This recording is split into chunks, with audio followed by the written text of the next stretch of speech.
Você conhece a árvore do pêssego?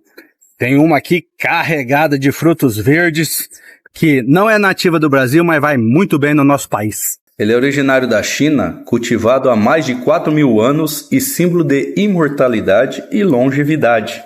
Espalhando-se pelo mundo via a Rota da Seda e chegando à Pérsia antes de alcançar a Europa, sendo trazido ao Brasil por Martim Afonso de Souza. Curiosidade que em latim o pêssego se chama Persicum malum, significa maçã da Pérsia.